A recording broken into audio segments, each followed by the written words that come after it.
अरे बेटी कौन है? तुम इधर अंदर अंदर। अरे तुम हो, रुको।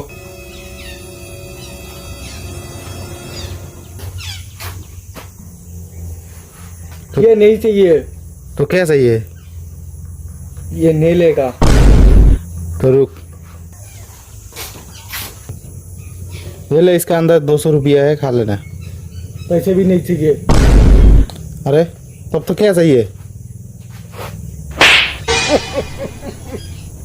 वो चाहिए।